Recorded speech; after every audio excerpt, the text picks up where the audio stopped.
চলুন শুরু করা যাক। প্রথম গল্প, শ্মশানের সাধনা। গোপালপুর গ্রামের উত্তরে এক পুরনো শ্মশান আছে। দিনের বেলাতেই সেখানে গেলে ভয় লাগে, আর রাতে তো কেউ কাছে যায় না। তবে কালা সাধু নাকি ঠিক সেখানেই করত তার সবচেয়ে ভয়ঙ্কর সাধনা, মৃতদেহের ওপর বসে আত্মা ডাকার আচার। এক অমাবস্যার রাতে আকাশে মেঘ, চারদিক কালো অন্ধকার। শ্মশানের মাঝখানে সদ্য দাহ করা এক মৃতদেহের ছায়ের ওপর কালাসাধু বসে পড়ল। চারপাশে লাল আগুন আর মানুষের হাড় দিয়ে আঁকা বৃত্ত। সে মন্ত্র জপতে লাগলো।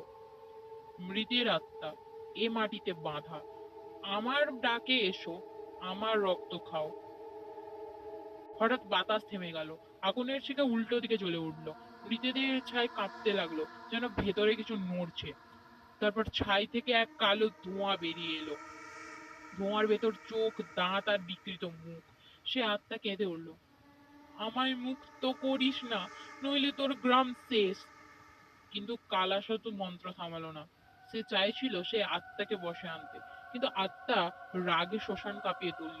চারপাশের গাছ উল্টে পড়ল, কাকেরা উড়ে গেল চেঁচাতে চেঁচাতে। যুবক কয়েকজন দূর থেকে সব দেখছিল। তারা পরে শপথ করে বলেছিল, অন্ধকারের ভেতর তারা দেখেছে সেই আত্মা কালাসাধুর শরীরে ঢুকে পড়েছে। পরদিন সকালে শ্মশানে কেউ কালাসাধুকে খুঁজে পায়নি, শুধু তার জপমালা ভাঙা অবস্থায় পড়েছিল, আর ছায়ের ওপর লাল হাতের ছাপ। গ্রামের লোকেরা আজও বলে, কালাসাধু তখন থেকে আর মানুষ নেই, তার শরীরেই বাস করছে সেই দুষ্ট আত্মা। শ্মশানের ঘটনার পর গোপালপুর গ্রাম ভয়ে জমে গেল। লোকেরা বুঝে গিয়েছিল কালা সাধু আর আগের মতো নেই, তার ভেতরে এখন ভয়ঙ্কর আত্মার শক্তি বাস করছে। কিন্তু কালা সাধুর উদ্দেশ্য শেষ হয়নি। সে চাইছিল চূড়ান্ত আচার করতে, যেখানে পুরো গ্রামের প্রাণশক্তি শুষে নিয়ে সে অমর হয়ে যাবে। অমাবস্যার রাতে গ্রামের মাঝখানে বটগাছ তলায় সে বিশাল বৃত্ত আঁকলো। লাল রং, ছাই, মানুষের হাড় আর পশুর রক্ত মিশিয়ে তৈরি সে বৃত্তকে বলা হতো মৃত্যু চক্র। গ্রামের কয়েকজন সাহসী লোক দূর থেকে দেখল কালা সাধু বৃত্তের ভেতরে দাঁড়িয়ে আকাশের দিকে হাত তুলেছে।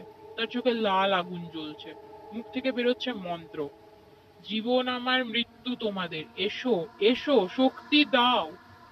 মাটি ফেটে আগুন বেরোতে লাগলো, আকাশ কালো হয়ে গেল। গ্রামের বাড়িগুলোতে হঠাৎ আলো নিভে গেল। শিশুরা কেঁদে উঠল, গরু ছাগল হঠাৎ পড়ে গেল।